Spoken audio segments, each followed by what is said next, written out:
Boa noite, queridos, a paz do Senhor, que a graça do nosso Senhor Jesus Cristo, possa mais uma vez ser manifestada através da tua vida, que o nosso Senhor possa ser exaltado nessa noite, dia que nós pela segunda vez podemos estar juntos, participando desse momento tão especial.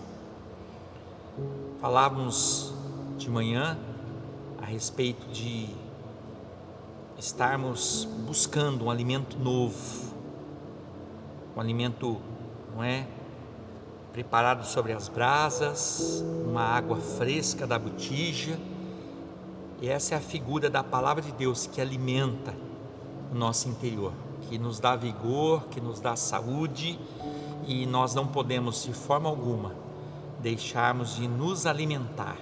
Por isso é com alegria que retornamos nesse domingo a estarmos juntos, e esse trabalho tem sido incessante, tem sido prioridade para nós, em chegarmos até vocês, chegarmos no teu lar, com uma palavra boa da parte do Senhor, e nós podemos cultuar ao nosso Deus dessa forma, celebrar ao nosso Deus dessa forma.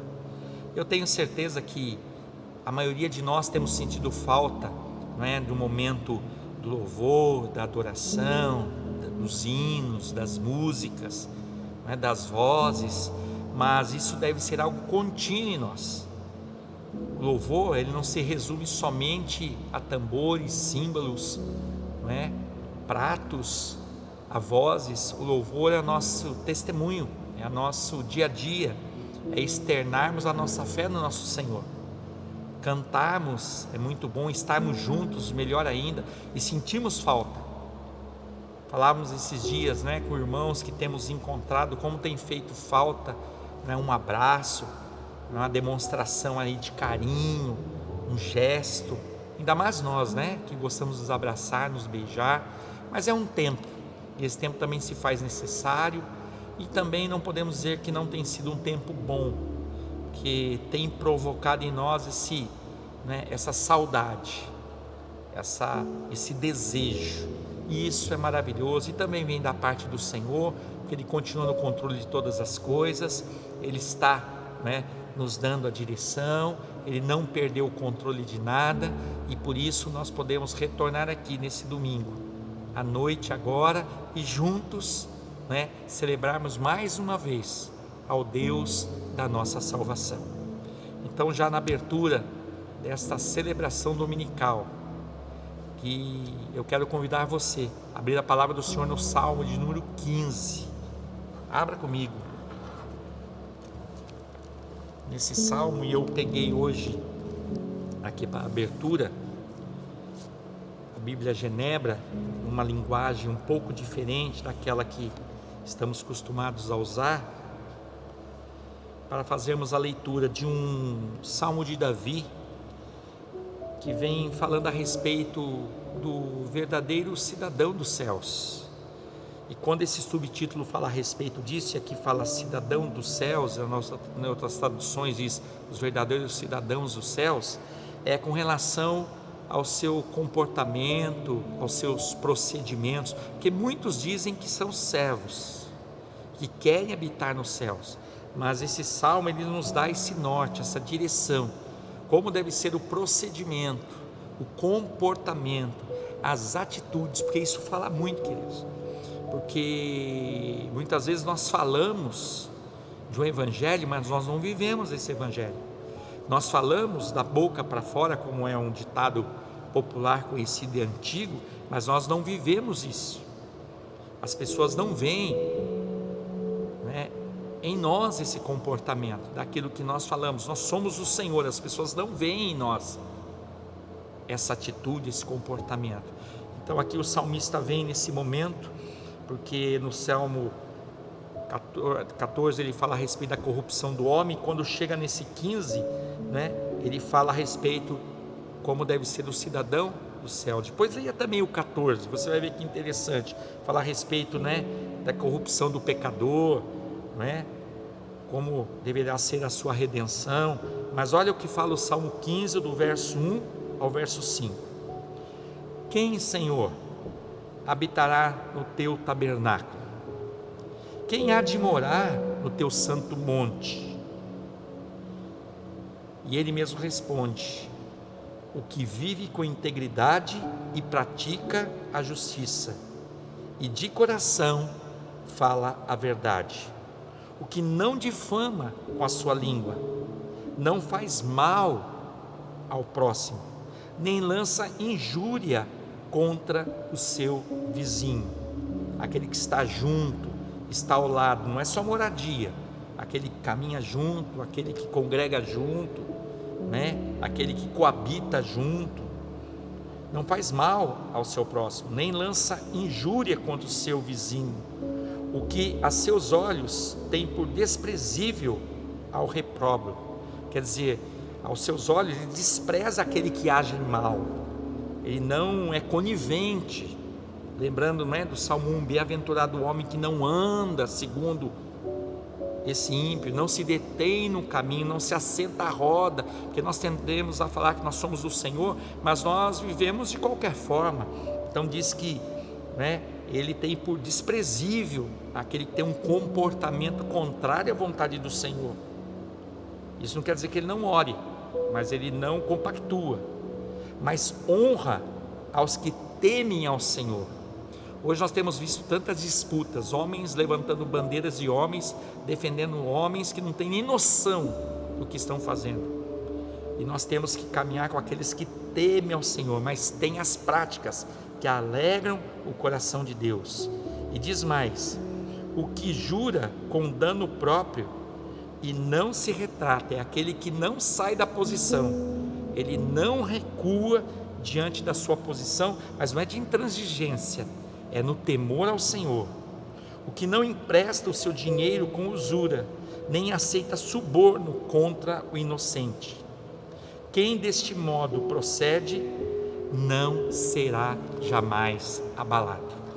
Então a característica também do cidadão do céu, aquele que está sendo preparado para as moradas celestiais, é aquele que permanece fiel à vontade do Senhor. O temor do Senhor é o princípio da sua sabedoria, mas ele não para nisso, ele dá prosseguimento e ele continua crescendo. Crescendo em que aspecto? Em conhecer e não viver? Não, em conhecer, em entender, compreender e colocar em prática. Diz que esse que age desta forma, que pratica essas obras, ele não será abalado. Porque será tantos caminhando, não é, com o Senhor, tem se abalado nesses dias? O que tem acontecido? O que tem nos levado a tanta preocupação com as coisas dessa terra? Pastor, mas nós temos necessidades. Mas Deus sabe das necessidades. As necessidades, as preocupações, as ansiedades não podem nos remover.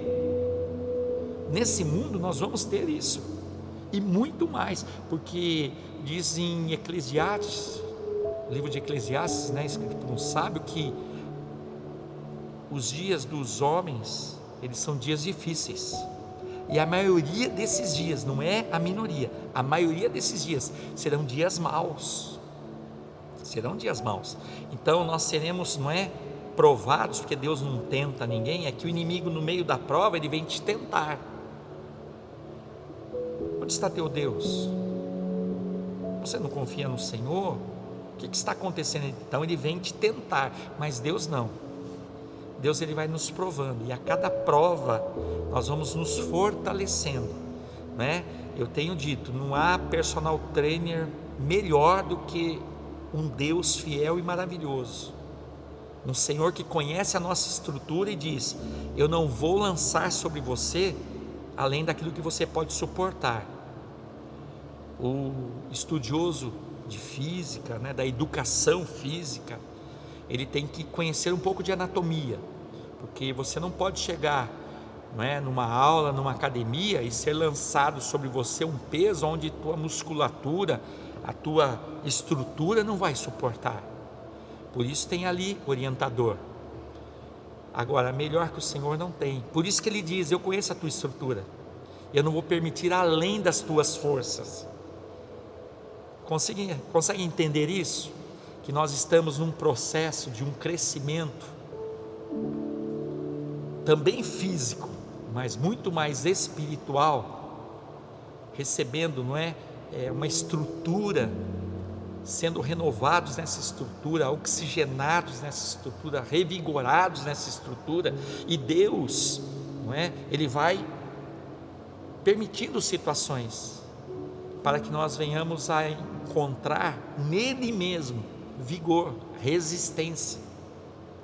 Por isso que Ele nos, não é, compara também como atletas, mas nós não somos atletas de uma determinada associação ou clube, nós somos atletas de Cristo, atletas espalhados nos 4 cantos da terra, cada um ali nas suas práticas, no seu dia a dia, nas suas atividades, nas suas modalidades. Olha que coisa tremenda. Mas o preparador, o sustentador, aquele que verdadeiramente cuida, orienta, né, nos corrige, é o Senhor, e nele nós podemos confiar, e nele nós vamos, não é, vencer. E fala a respeito de uma maratona. Eu não sei se você conhece a história da maratona. Tivemos a oportunidade de ir à Grécia uma ocasião, e foi algo maravilhoso aquilo que ouvimos lá, que a maratona ela tem 42 quilômetros, se eu não me engano hoje 185 metros, era um pouquinho menos de 185, mas numa ocasião, essa maratona ela foi realizada em Londres, e esses 42 quilômetros e 100 metros dava num jardim. E na Europa é muito valorizado alguns jardins em função que são verdadeiros monumentos, e ali houve necessidade de mudar a chegada. Ali estariam autoridades, a rainha da Inglaterra, foi mudada o local da chegada, então a maratona passou a ter, né, uma nova metragem a partir daí. Mas a história da maratona é uma invasão que os helenos estavam sofrendo, os atenienses, os gregos, né? E numa determinada situação, um soldado, ele saiu correndo de um determinado lugar até Atenas, e tem o lugar da onde ele saiu, onde foi a batalha, e tem o local em Atenas aonde ele chegou. E nesse percurso de mais de 42 quilômetros, ele foi anunciar que ali houve uma grande vitória do seu povo. Mas isso que foi tão súbito essa corrida, né? Ele equipado, ele não estava com vestes ali de atleta, né? Daquele competidor, ele estava paramentado como soldado, que ele não suportou e veio a óbito naquele lugar. E ali foi criado então, né, essa modalidade esportiva, uma das mais concorridas, né, para serem assistidas nas Olimpíadas, e normalmente fecham os Jogos Olímpicos, que é a maratona. Então houve essa batalha de Marathon, eu não me recordo agora, mas foi isso que aconteceu. E nós somos esse atleta que continuamos correndo, e quando nós pensamos em parar, o Senhor fala assim: espera aí, mas você corria bem, você estava caminhando bem, você estava correndo bem, o que aconteceu? O que está acontecendo?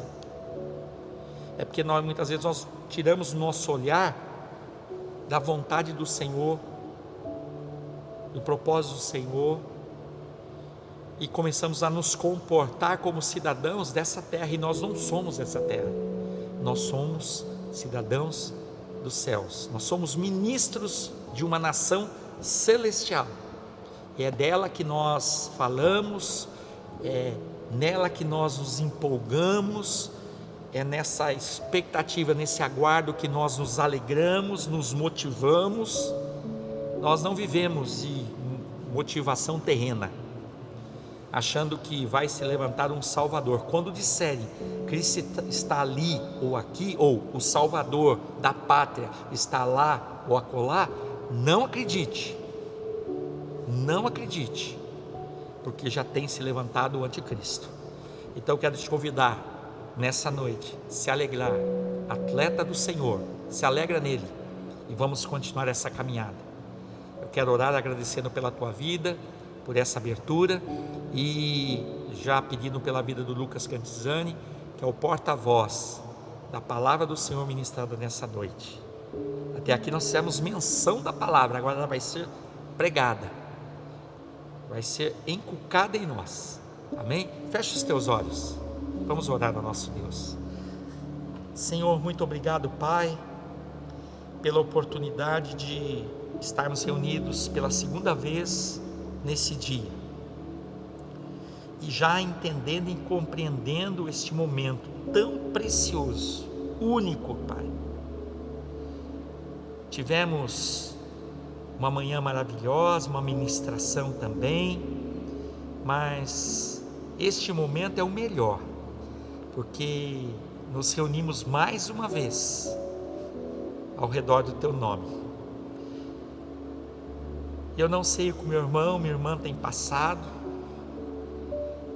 eu não consigo, Senhor, se eles não falarem, ter ideia das suas necessidades, a não ser que testemunhemos as nossas necessidades uns aos outros, porque muitos criam uma expectativa que, como pastor, nós devemos saber o que os irmãos estão passando. Não sabemos, Senhor, mas o Senhor sabe, tanto que eles não sabem o que eu estou passando e o Senhor sabe, e por isso nós nos alegramos. Nós não estamos sozinhos, Deus, nós temos um Senhor sobrenatural, o Todo-Poderoso, o nosso Salvador, que nos sustenta com mão forte, mas é o nosso preparador, é o nosso professor. O Senhor é o nosso mestre, o Senhor é Senhor e nós somos servos, e nós nos submetemos à tua vontade. Por isso, nesta noite, o Senhor possa tomar os nossos corações e ministrar a todos nós com uma palavra. Basta uma palavra tua, uma palavra, e todos nós recebemos uma resposta, uma orientação, uma direção. Basta uma palavra tua. Por isso, tenha liberdade no nosso meio. Nós somos teus, a nossa casa é tua, nós temos um Senhor. Por isso nós já nos alegramos nessa noite, damos início a esse momento, Senhor, de meditação, já clamando pela vida do Lucas. Usa o teu servo mais uma vez, mas que seja o Senhor a falar a todos nós. Nós oramos em nome de Jesus. Amém. Deus abençoe. Voltamos no final. Amém, glória a Deus. Boa noite, meu irmão, boa noite, minha irmã. É um privilégio, uma alegria, mais uma vez nós estarmos reunidos virtualmente para ouvirmos a respeito da palavra do Senhor, né?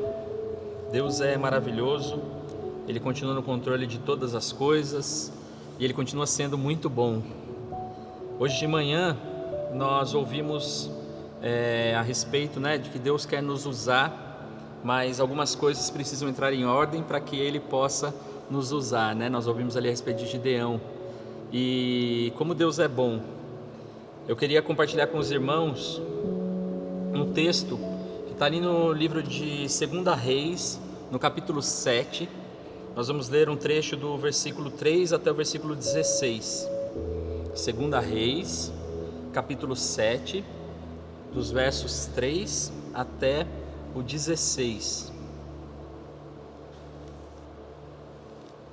A palavra diz assim: 4 homens leprosos estavam à entrada do portão da cidade. Eles disseram uns aos outros: para que vamos ficar aqui sentados até morrer? Se decidirmos entrar na cidade, há fome na cidade e morreremos lá. Se ficarmos sentados aqui, também morreremos. Vamos então para o arraial dos sírios e nos entregaremos a eles. Se nos deixarem viver, viveremos. Se nos matarem, apenas morreremos. Ao anoitecer, eles se levantaram para ir até o arraial dos sírios. Quando chegaram às imediações do arraial, eis que lá não havia ninguém, porque o Senhor tinha feito com que no arraial dos sírios se ouvisse um ruído de carros de guerra e de cavalos, e o ruído de um grande exército, de maneira que disseram uns aos outros: eis que o rei de Israel contratou os reis dos heteus e os reis dos egípcios para virem contra nós. Por isso, ao anoitecer, eles se levantaram e fugiram, abandonando as suas tendas, os seus cavalos e os seus jumentos, e deixando o arraial como estava, fugiram para salvar a sua vida. Assim, quando aqueles leprosos chegaram às imediações do arraial, entraram numa tenda, comeram e beberam. Depois levaram dali prata e ouro e roupas. Então se foram e esconderam tudo. Voltaram, entraram em outra tenda, e dali também levaram o que havia e esconderam. Então eles disseram uns aos outros: não é certo o que nós estamos fazendo. Esse dia é um dia de boas novas, e nós nos calamos. Se esperarmos até a luz da manhã, seremos tidos por culpados. Vamos agora mesmo anunciar isso no Palácio Real. E o versículo 10 diz que assim eles foram e gritaram aos porteiros da cidade, anunciando o seguinte: fomos ao arraial dos sírios, e lá não vimos nem ouvimos ninguém. Encontramos apenas os cavalos e os jumentos amarrados, e as tendas como estavam. Então os porteiros gritaram e fizeram anunciar a notícia no interior do Palácio Real. E o rei se levantou de noite e disse aos seus servos: deixa que eu explique para vocês o que os sírios fizeram. Eles sabem que nós estamos famintos, e por isso saíram do arraial e se esconderam no campo. Pensando assim, quando eles saírem da cidade, nós os apanharemos vivos e entraremos na cidade. Então um dos servos do rei tomou a palavra e disse: vamos enviar alguns homens com 5 dos cavalos que ainda restam na cidade e ver o que acontece. Se morrerem, apenas terão a mesma sorte da multidão dos israelitas que já morreram. Assim pegaram 2 carros de guerra com os cavalos, e o rei enviou os homens atrás do exército sírio, dizendo: vão ver o que está acontecendo. E no versículo 15, eles foram atrás dos sírios até o Jordão, e eis que todo o caminho estava cheio de roupas e de armas que os sírios, na sua pressa, tinham jogado fora. E os mensageiros voltaram e anunciaram ao rei. Então o povo saiu e saqueou o arraial dos sírios, e assim uma medida da melhor farinha era vendida por 1 moeda de prata, e 2 medidas de cevada por 1 moeda de prata, segundo a palavra do Senhor. Segundo a palavra do Senhor. Aleluia. Esse texto, para nós entendermos o que está acontecendo aqui, nós já começamos lendo. Eliseu, aqui no início do livro de 2 Reis, ele tinha acabado de assumir o posto que antes era de Elias. Eliseu, o moço que estava andando com Elias, viu Elias ser arrebatado aos céus, e ele assumiu ali a função de Elias. E nesse período a Síria estava dominando toda a região, né? Então eles iam de cidade em cidade, e eles dominavam as cidades, faziam dos reis os seus escravos e dominavam todo o povo. E Samaria, que é a cidade que nós estamos vendo aqui, ela estava cercada, ela estava sitiada, havia fome porque os suprimentos não chegavam. Se você olhar aí na sua Bíblia no capítulo 6, no versículo 24, você vai ver que depois disso, Ben-Hadad, o rei da Síria, ajuntou todo o seu exército e foi e sitiou a cidade de Samaria.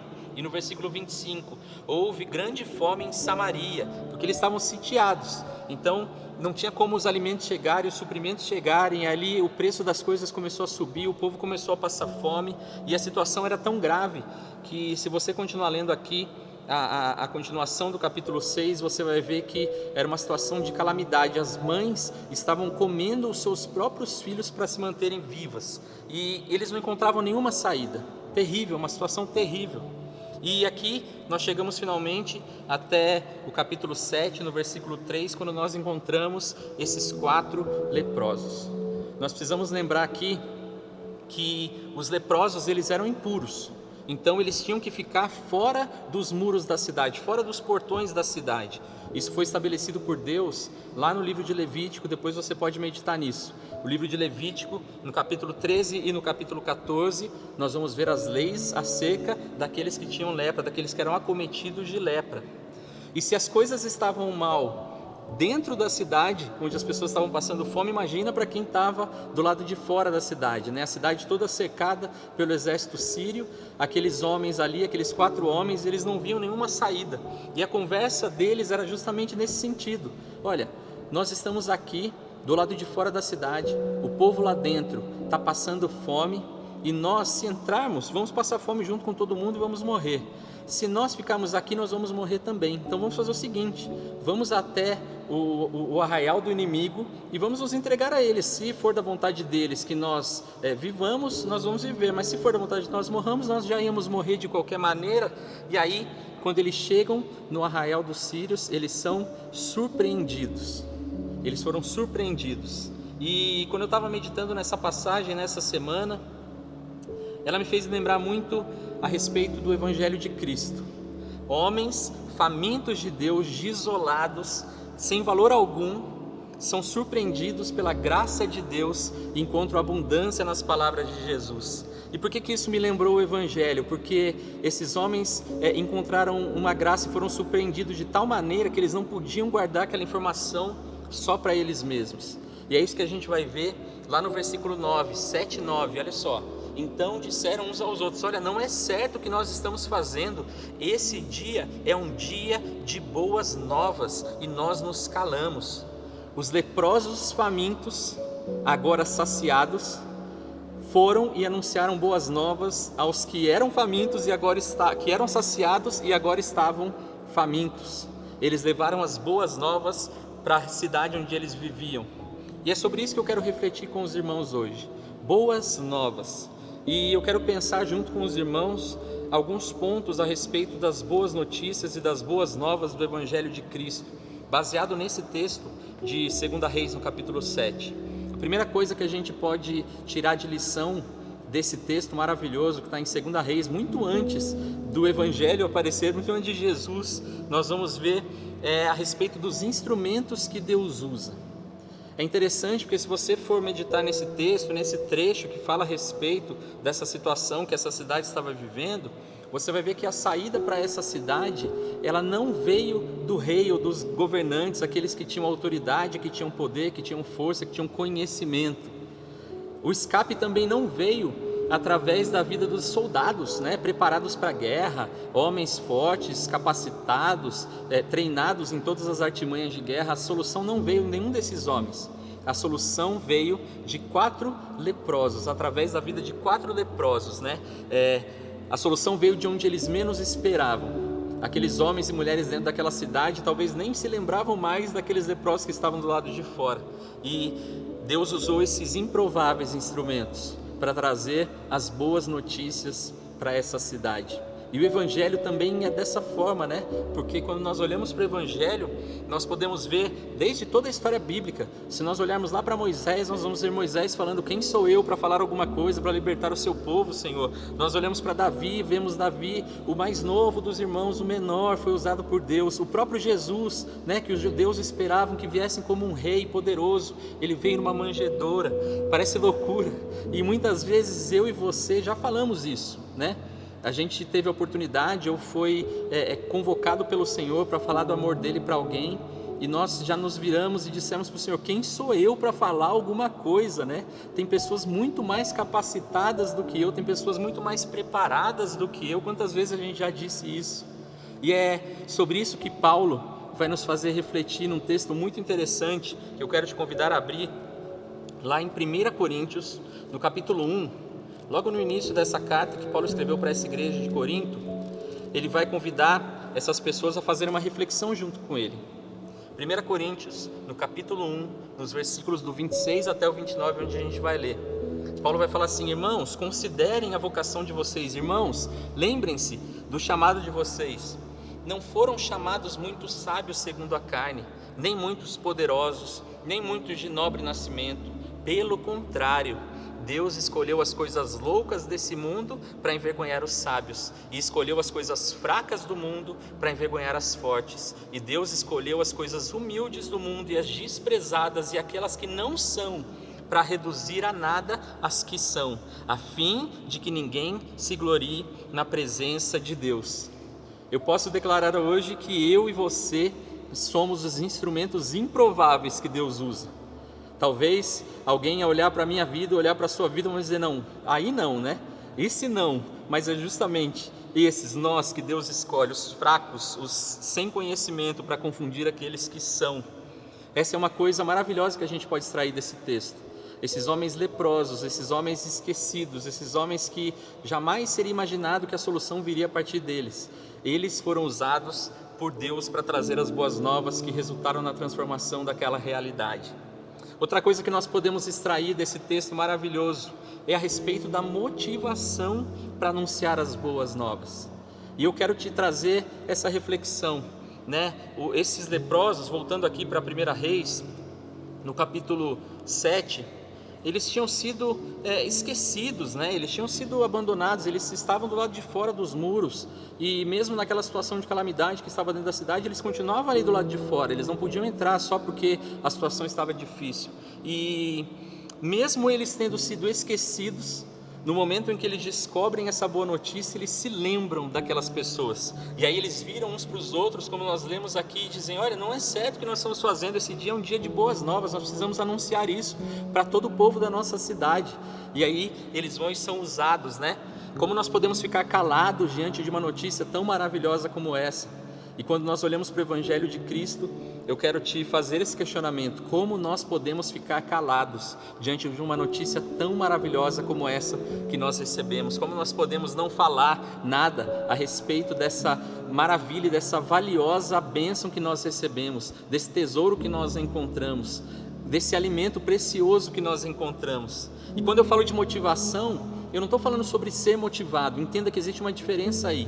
Nós fazíamos uma live com os jovens algumas semanas atrás, e o presbítero Gustavo participou ali, né, de São Paulo, e quando a gente falava a respeito de ser sal e de ser luz, ele trouxe uma reflexão muito importante. Eu quero compartilhar aqui com os irmãos a respeito disso, porque essas motivações, elas não vêm de fora. A motivação que eu e você temos que ter para anunciar o Evangelho, elas não precisam vir e não devem vir de outras pessoas.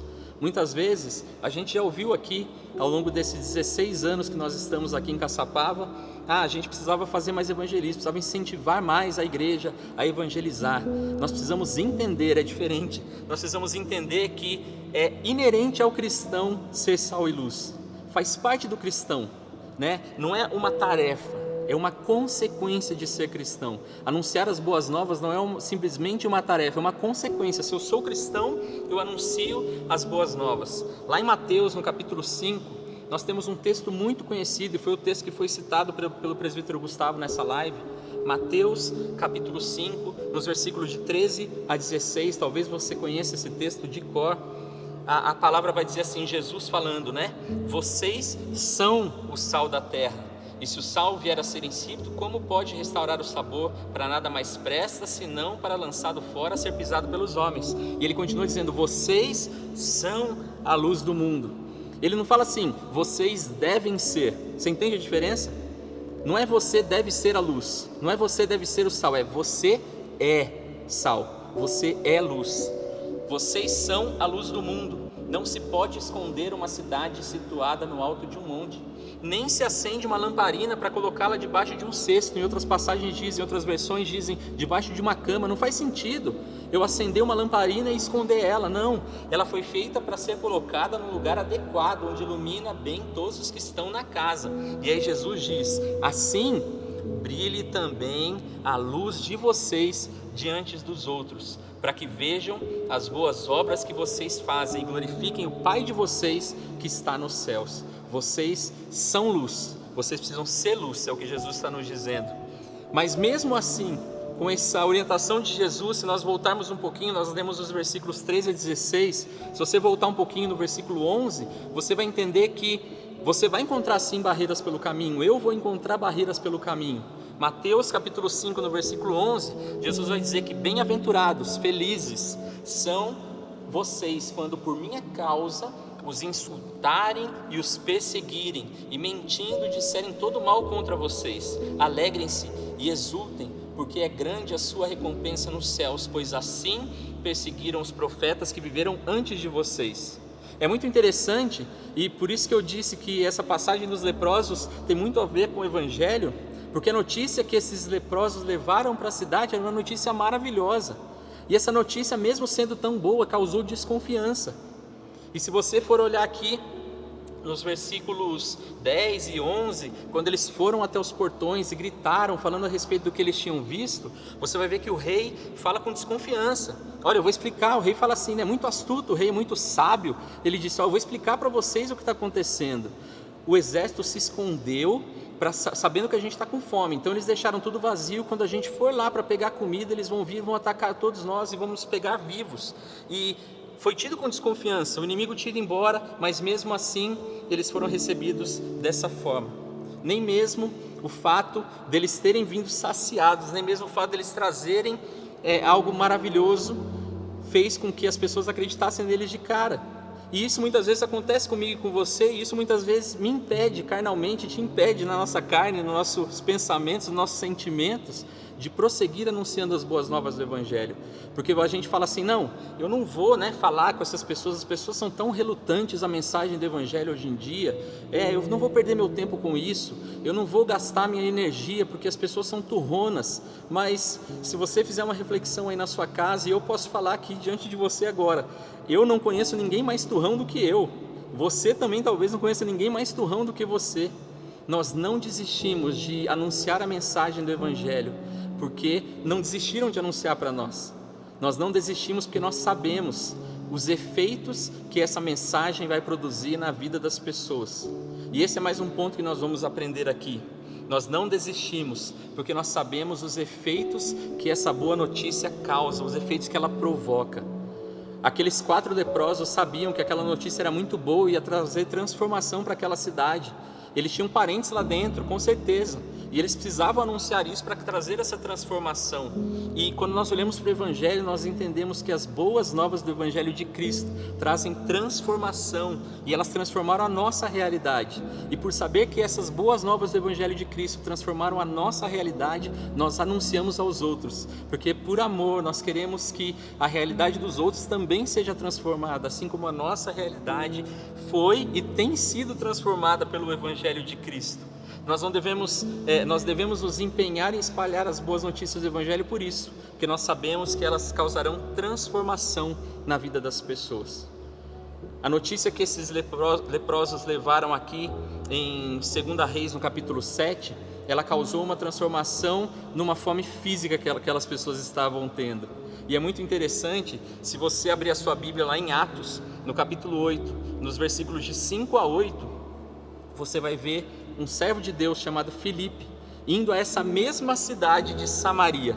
Olha que interessante, lá em 2 Reis, uma boa notícia trouxe uma saciação, saciou a fome física da cidade. E lá em Atos, no capítulo 8, no versículo 5, nós vamos ver Filipe chegando a essa mesma cidade com uma mensagem também transformadora, mas que transformaria e mudaria a realidade espiritual e eterna daquela cidade. O texto fala assim, Atos 8, versículo 5. Filipe foi à cidade de Samaria e anunciava Cristo ao povo dali. As multidões unânimes davam atenção às coisas que Filipe dizia, ouvindo-as e vendo os sinais que ele fazia, pois os espíritos imundos, gritando em alta voz, saíam de muitos que estavam possuídos por eles, e muitos paralíticos e coxos foram curados. E olha o que o texto fala, e houve grande alegria naquela cidade. Aqui em 2 Reis nós vemos uma mensagem que trouxe uma saciedade física que talvez depois de um tempo voltou a acontecer. E aqui em Atos nós vemos a mensagem que realmente ia saciar a fome daquela cidade. Filipe foi usado por Deus para levar alegria naquela cidade. Você vai ver no final que houve grande alegria naquela cidade. E essa é uma perspectiva que eu e você não podemos perder. Geralmente a gente vai se habituando às coisas, e por estar habituados às coisas, nós vamos nos acomodando nas situações. E eu quero te trazer de volta essa perspectiva hoje, nessa noite, que você pense a respeito disso. A notícia dos leprosos transformou momentaneamente a realidade daquela cidade, mas a notícia que Filipe trouxe tinha efeitos eternos. A mensagem que você proclama hoje para o seu vizinho, nós lemos aqui na abertura falando a respeito de vizinho, não está falando exatamente só do vizinho do lado, diz a respeito daqueles que estão ao seu redor. A notícia que você vai levar hoje para as pessoas que estão ao seu redor vai causar efeitos eternos. Eu, Lucas, estou aqui hoje porque um dia alguém levou essa mensagem até os meus avós. Essa mensagem foi levada até os meus pais e meus pais trouxeram essa mensagem até mim, e eu hoje tenho uma responsabilidade de levar essa mensagem adiante. A mensagem que foi trazida lá atrás, a semente que foi plantada lá atrás, ela tem produzido ao longo de gerações um efeito, e esse efeito ele é eterno, porque se nós permanecermos nos caminhos do Senhor, se nós permanecermos baseados na palavra do Senhor, nós talvez teremos a oportunidade de na glória um dia nos encontrarmos com aquele que levou a mensagem lá atrás. Olha que maravilhoso! A mensagem que você leva hoje, a mensagem que eu levo hoje, ela tem consequências eternas. E o que eu tenho que falar, né? Não é a sua mensagem, não é a minha mensagem, não é a mensagem da CIEB, é a mensagem de Cristo, a palavra de Cristo. Isso é o suficiente. Se nós continuarmos olhando para a vida de Filipe, nós vamos ver que em Atos 8, nós lemos aqui Atos 8, se você olhar um pouco mais para frente, a partir do versículo 26, você vai ver também uma situação que talvez você conheça esse texto de cor. Filipe foi levado pelo anjo, né, para o sul, e no caminho que desce de Jerusalém a Gaza, e que era no deserto, e ele se levantou e foi, e havia um etíope, que estava, né, um eunuco que estava andando na sua carruagem, e ele estava vindo adorar em Jerusalém, e ele estava regressando a seus pais. Ele tinha ido para Jerusalém, estava voltando, e assentado na sua carruagem, lá em Atos capítulo 8, a partir do versículo 26, nós vamos ver que esse eunuco, ele estava lendo um texto maravilhoso, que está ali em Isaías, só que ele não compreendia o que estava escrito naquele texto, a respeito do que aquele texto dizia. E o Espírito Santo, o anjo do Senhor, tocou a vida de Filipe para que ele se achegasse próximo àquela carruagem. E ele, ouvindo aquele homem lendo, ele fala: você entende o que você está lendo? E ele fala: como é que eu vou entender se ninguém me explica? Esse texto, ele fala a respeito, Isaías fala a respeito de si mesmo, ele fala de outra pessoa. E aí no versículo 35, você vai ver que Filipe explicou. Filipe não disse nada do que ele achava a respeito do texto, ele explicou. E começando com esta passagem da Escritura, anunciou-lhe a mensagem de Jesus. E aí você vai ver que, seguindo pelo caminho, eles encontram um lugar com água, e o eunuco fala: tem água aqui, o que impede que eu seja batizado? E ali ele é batizado. E no versículo 39 você vai ver que quando eles saíram da água, o Espírito Santo arrebatou Filipe, e o eunuco não viu mais. E o eunuco, foi seguindo o seu caminho cheio de alegria. A mensagem de alegria que Filipe tinha espalhado na cidade de Samaria agora tinha alcançado esse homem. Filipe não falou sobre qualquer coisa. Filipe falou sobre a única coisa que realmente importava, a mensagem de Cristo. Aquele homem estava lendo um texto que nós vamos folhear daqui a pouco, mas o que eu quero dizer para você é que levar a mensagem não é um ato também, é corriqueiro, eu vou falar de qualquer coisa. Não, todo mundo tem falado de qualquer coisa. Eu preciso te falar isso nessa noite. Irmão, me desculpa, mas tem muita gente falando sobre cloroquina, tem muita gente falando sobre política. Nós não fomos levantados para isso. Nós fomos levantados para falar a respeito da verdade do Evangelho, as boas notícias do Evangelho. A discussão hoje é qual é o melhor canal de notícia, e aí a Globo não presta, a CNN também não, e a gente vai assistir a Record, talvez a Band ou o SBT, não sei o que a gente vai fazer. Nós temos acesso à única notícia que realmente vai transformar a realidade das pessoas que estão ao nosso redor. O que os jornalistas têm dito na televisão é importante saber, é importante, mas não é isso que vai transformar a realidade das pessoas. Nós temos acesso à única notícia que realmente vai transformar a vida das pessoas. É sobre Cristo, é sobre as boas novas do Evangelho de Cristo. Todas as quintas-feiras tem saído um vídeo novo que o Vini, o Vinicinho ou o Peretinha, o Vinícius Pereta, um adolescente, tem sido usado poderosamente para fazer esses vídeos. Eu não sei se talvez você olhe lá e fala: é um vídeo para os adolescentes, eu não vou assistir. Eu quero te encorajar, assista. Nessa quinta-feira, ele falou uma frase que eu já tinha até anotado no cantinho aqui da minha Bíblia, que diz que a Bíblia, esse livro que você e eu carregamos, muitas vezes deixamos no nosso carro, muitas vezes nem acessamos ele. Não sei se nesses dias que você não está vindo à igreja, eu não sei nem se você sabe onde está a sua Bíblia, misericórdia. Mas Billy Graham falava que esse livro, a Bíblia, ela é mais atual do que o jornal que circulará amanhã. Você quer falar a respeito de notícias, breaking news, né? Agora que a gente assiste a CNN, a gente sabe até falar inglês, a gente fala breaking news. Você quer saber a respeito das últimas notícias? A Bíblia é mais atual do que o jornal que vai circular amanhã, porque ela fala a respeito do nosso passado, do nosso presente e do nosso futuro. A verdade é que eu e você já conhecemos os meios para anunciar as boas novas do Evangelho de Cristo. Nós já conhecemos os meios. Eu e você passamos hoje, isso é a realidade de algumas gerações, né? Eu já sou da geração da internet, mas eu posso dizer que pessoas que são de uma geração antes da minha também passam o dia inteiro conectadas na internet. A gente está nas redes sociais o dia inteiro. Olha que meio maravilhoso que nós temos de espalhar as boas novas do Evangelho. Muitas vezes eu estou ali na minha casa e eu vou fazer alguma coisa ali na frente, e o meu vizinho também está fazendo uma coisa na frente da casa dele, a gente começa a conversar. Olha que oportunidade maravilhosa de falar a respeito das boas novas do Evangelho. Nós já conhecemos os meios de como espalhar essa mensagem, mas nós precisamos começar a espalhar essa mensagem. Nós precisamos usar esses meios que nós já temos e outros meios para falar das boas novas de Cristo. E esse tempo que nós estamos vivendo é um tempo oportuno, um tempo maravilhoso. Se você olhar para a história, você vai ver que em tempos difíceis a igreja cristã, ela cresceu.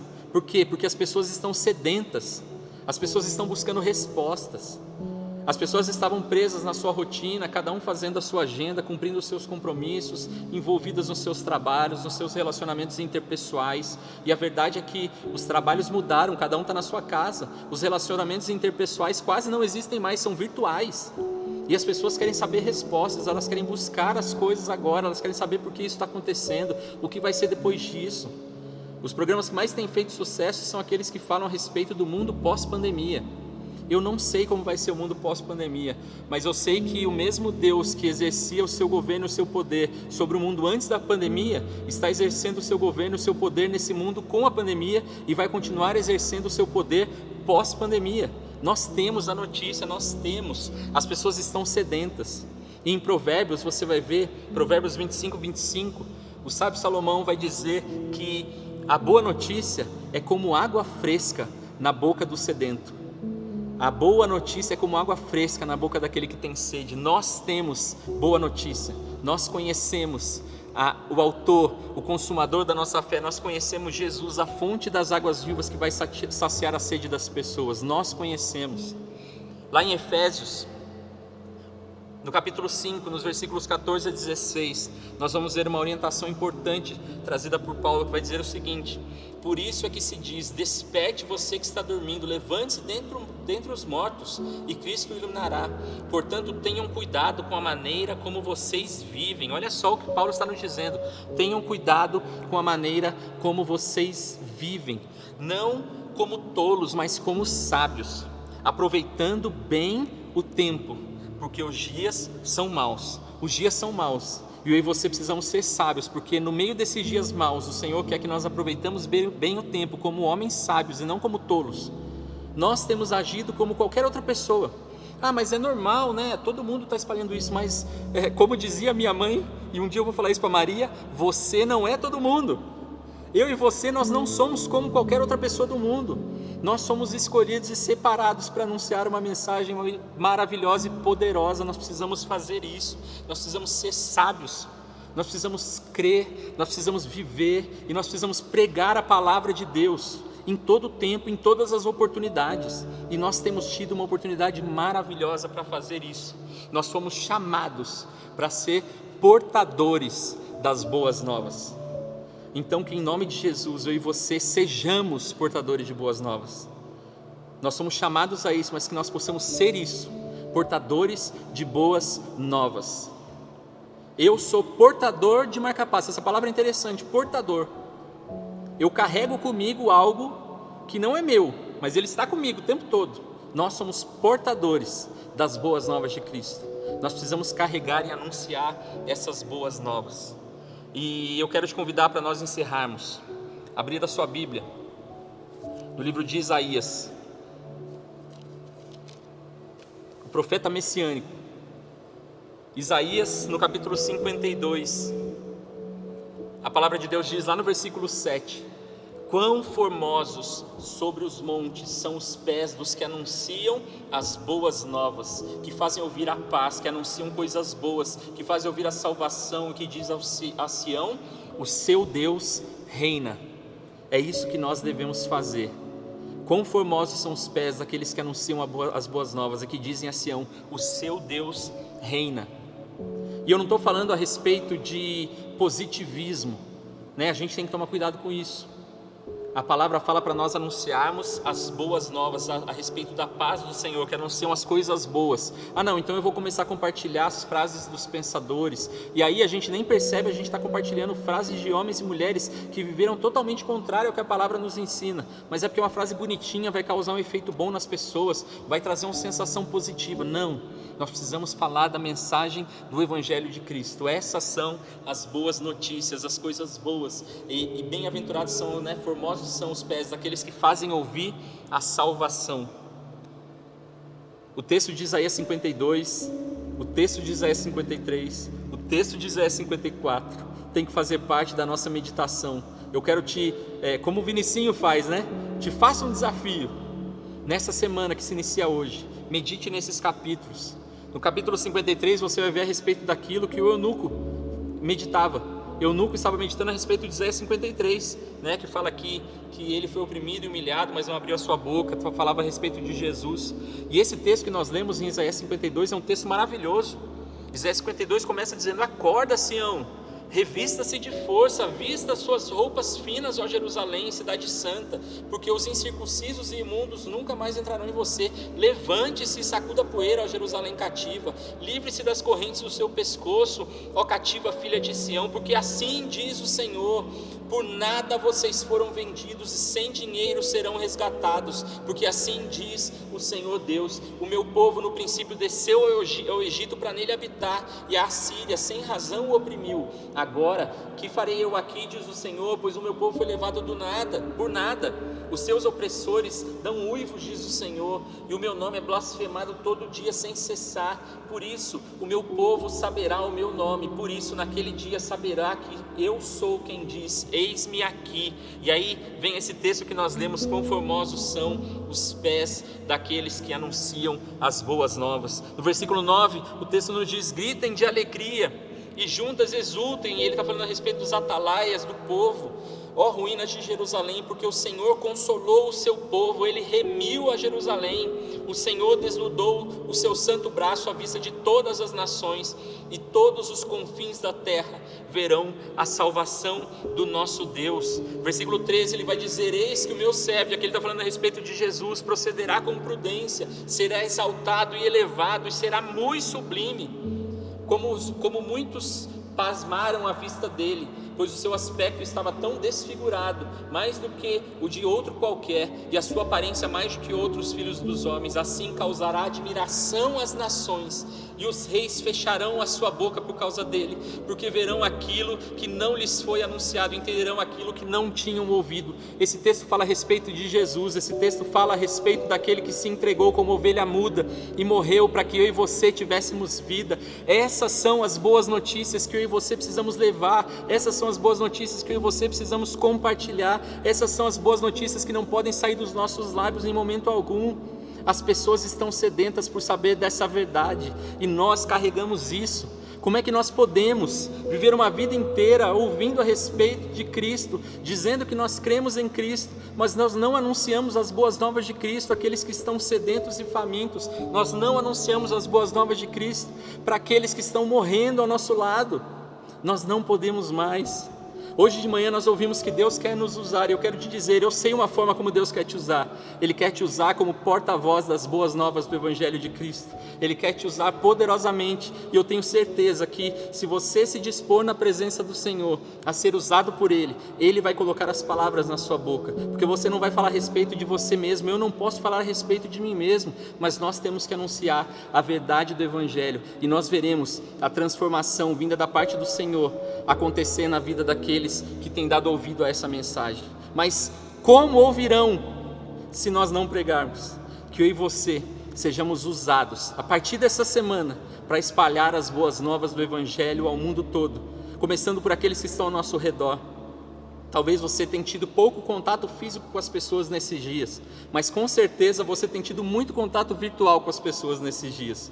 Os contatos não pararam, eles só mudaram de linha de transmissão. Antes era pessoalmente, agora é virtualmente. Oportunidades. que nós possamos aproveitar as oportunidades que Deus nos dá de espalhar as boas novas do Evangelho que transformam a vida das pessoas, que tem transformado a minha e a sua vida, em nome de Jesus. Que eu e você possamos nos dispor a isso, em nome de Jesus. Vamos orar.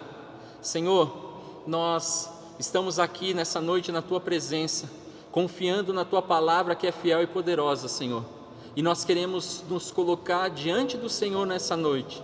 De manhã nós ouvimos que nós precisamos consertar algumas coisas para que o Senhor nos use. Senhor, nos ajuda a consertar isso, porque nós queremos ser usados, nós entendemos a necessidade que nós temos e a mensagem poderosa que nós carregamos. Nós não queremos mais guardar essa mensagem somente para nós, mas nós queremos, como aconteceu lá em 2 Reis com aqueles leprosos, como aconteceu em Atos através da vida de Filipe, ser anunciadores das boas notícias que transformarão realidade, Senhor. Nós podemos declarar hoje e te agradecer por isso.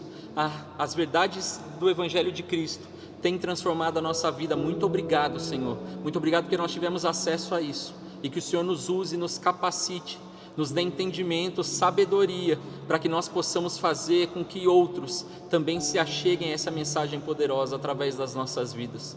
Senhor, muitas vezes eu e meu irmão não vamos falar nada, mas através da nossa forma de agir, as pessoas verão e saberão que nós temos sido algo diferente, nós seremos luz de fato, nós seremos sal de fato, e que nós possamos, como sal, causar sede nas pessoas, e que elas possam, a partir disso, buscar a fonte de águas vivas que é Jesus Cristo.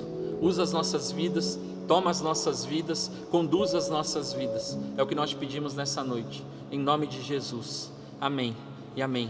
Deus te abençoe, querido. Queridos, que palavra maravilhosa. Como é gostoso nós vermos, os nossos jovens senhores, sendo instrumentos nas mãos de Deus para transmitirem, a todos nós essa palavra tremenda e poderosa. Como temos nos alegrado nesses dias em vermos homens, moços, ministrando essa palavra, sendo instrumentos nas mãos de Deus, canais de bênção, vasos usados nas mãos do oleiro. Como tem sido gostoso. Eu, ouvindo essa palavra, parecia que viria um momento do arrebatamento, mas nós entendemos que esse tempo é propício para isso, para com alegria, com entusiasmo, com intrepidez, com ousadia, com disposição, estarmos anunciando o querer, a vontade, o desejo, as promessas do nosso Deus. Por isso, alegra o teu coração, meu irmão, minha irmã. Vamos nos expor nesses dias, como foi dito, na ministração. Não vamos perder tempo, vamos estar à disposição desse Deus que nos amou primeiro e tem um propósito maravilhoso, tremendo na minha e na tua vida, na minha e na tua casa, sobre os meus filhos e sobre os teus filhos. Olha que coisa maravilhosa. E essa obra precisa continuar, mas é uma obra de fé. Nós não caminhamos por vista. Eu até pregava nesse mês passado, e depois que eu atentei para algo, depois de ouvir novamente a ministração, onde uma nadadora disse que se ela visse que ela estava próxima, da margem, chegando na praia, ela não tinha desistido. Ela tinha nadado mais de 15 horas e por 800 metros ela deixou de atingir o objetivo. Aí ela fez, deu essa entrevista, não como desculpa, mas se eu tivesse visto, eu teria alcançado. E naquela ocasião eu disse que nós precisamos ver, mas eu quero corrigir aqui. Hoje Deus falou comigo de novo, nós precisamos crer. Nós não caminhamos por vista, nós caminhamos por fé. Então você percebe que uma palavra dada lá atrás, com uma palavra recebida hoje, como Deus vai renovando e vai nos aperfeiçoando, e vai nos instruindo. Ninguém sabe tudo, ou melhor, nós não sabemos nada. Quem sabe tudo é o Senhor. Por isso, abra a tua Bíblia pela última vez nessa noite. Logicamente, nessa celebração você pode fazer um devocional ou meditar como foi nos instruído no livro de Isaías 52, 53, 54, não é? E eu vou fazer o seguinte, ó, te faço um desafio, medita. Você não viu, né? Não sabe o que disso, né? Assiste lá, os pré-adolescentes, você vai saber. Eu te faço um desafio, medite na palavra do Senhor. E diz assim, Hebreus 11, verso 1 ao verso 4: ora, a fé é o firme fundamento das coisas que se esperam e a prova das coisas que se não veem, porque por ela os antigos alcançaram testemunho. Tudo pela fé. Pela fé entendemos que os mundos, pela palavra de Deus, foram criados, de maneira que aquilo que se vê não foi feito do que é aparente. Pela fé, Abel ofereceu a Deus maior sacrifício do que Caim, pelo qual alcançou testemunho de que era justo, dando Deus testemunho dos seus dons, e por ela, depois de morto, ainda fala. Você acredita que Deus dá testemunho, e nós estamos lendo a respeito disso depois de tantos anos, a respeito de Abel por aquilo que ele deu? Não, foi pela fé que ele teve em Deus. Nós caminhamos por fé. Se nós formos olhar para a situação, nós não pregamos, nós não ofertamos, nós não nos dedicamos, nós não nos entregamos, porque nós vamos estar presos à situação e circunstância. Mas quando nós caminhamos por fé, isso tudo muda. Diz que tudo foi criado pela palavra de Deus. Olha que coisa tremenda. E aquilo que aparentemente nós vemos, não necessariamente foi criado por aquilo que nós vimos, mas foi por fé. E nós cremos nisso. E crendo dessa forma, quando dois irmãos foram convocados a ofertarem ao Senhor, diz que Abel, por fé, e por isso ele é proclamado até hoje, diz aqui, não é?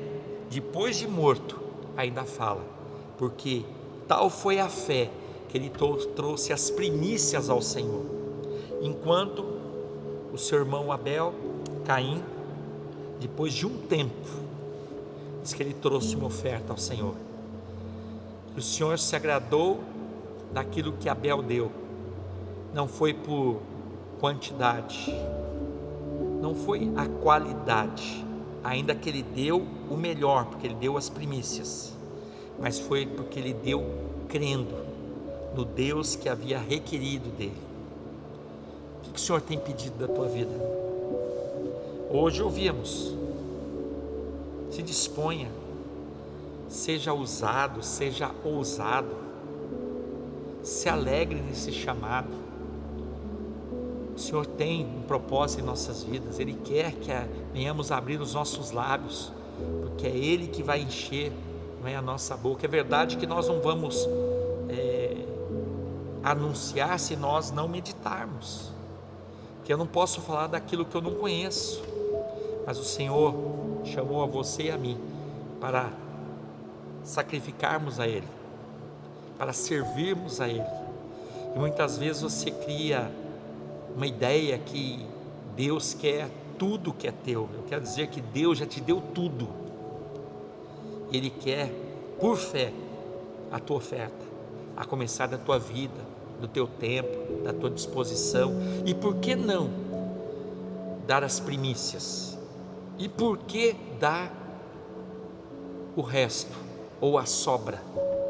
Porque nós entendemos que Deus recebeu, e com alegria, porque Abel entendeu que o Senhor merecia, era digno, merecedor, e Ele é merecedor das primícias da nossa vida.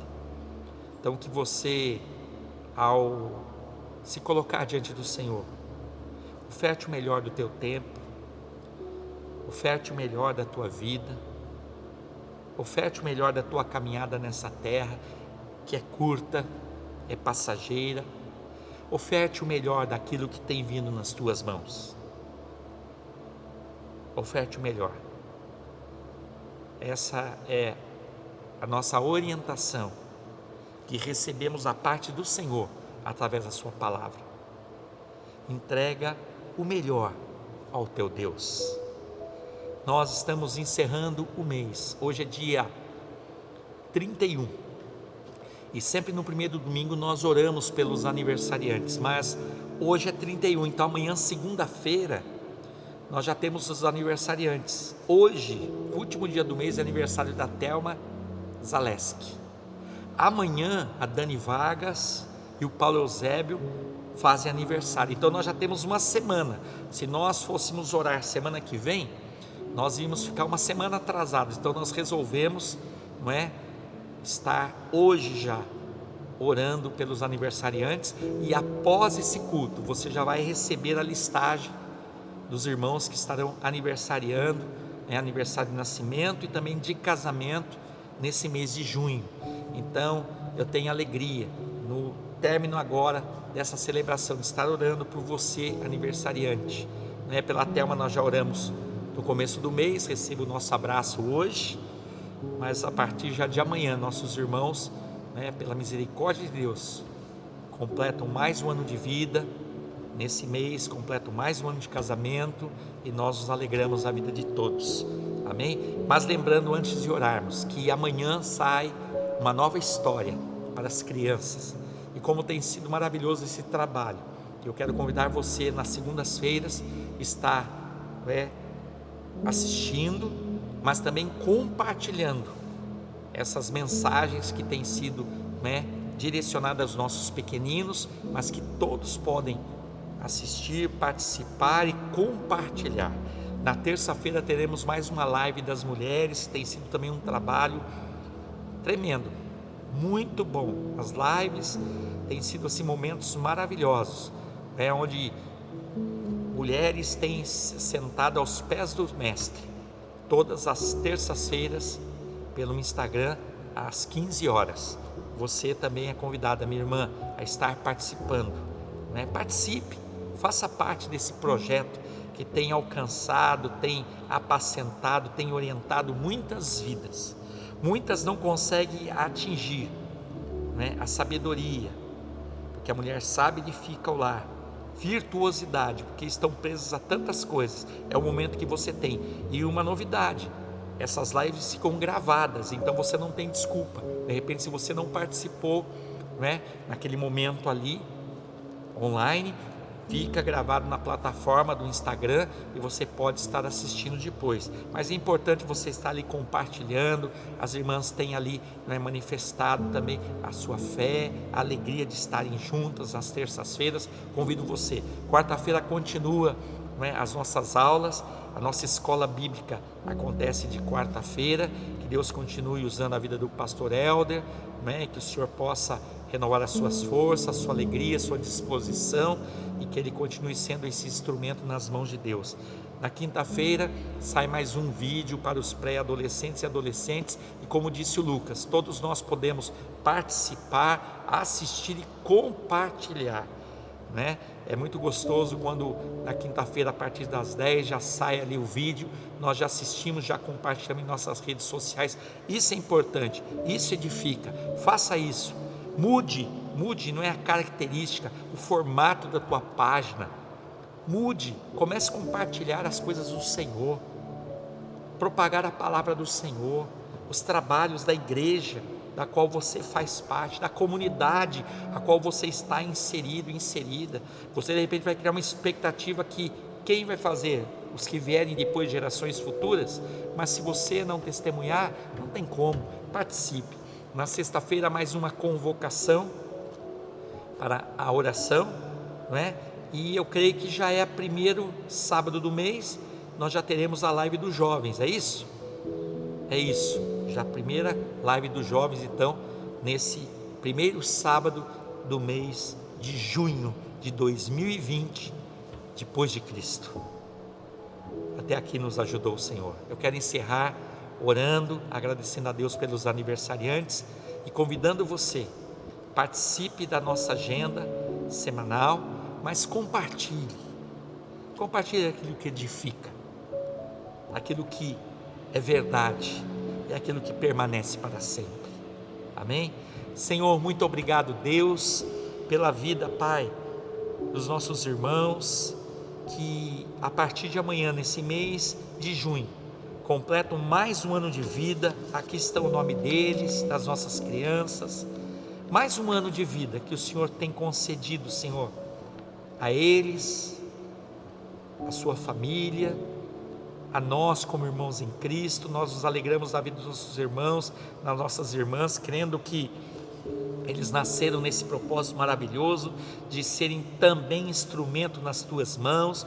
Por isso sustenta, supre, livra, guarda, Pai, acampa o teu anjo junto de cada um deles, guarda os nossos pequeninos, os nossos adolescentes, os nossos jovens. E queremos também te pedir, Senhor, pelos casais. Já amanhã a Cris e o Rafael completam um ano de casados, e nós temos a partir daí os irmãos celebrando, Deus, aniversário de casamento. E como é bom, vemos que as promessas do Senhor têm se cumprido em nossas vidas, e elas vêm de geração em geração.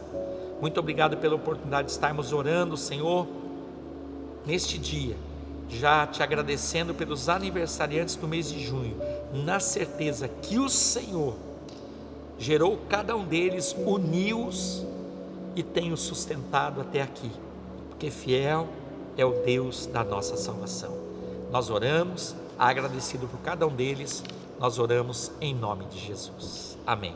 Daqui a pouco você está recebendo então a listagem dos aniversariantes, onde você no teu grupo pode encontrar ali o telefone e fazer contato com esses amados. Amém?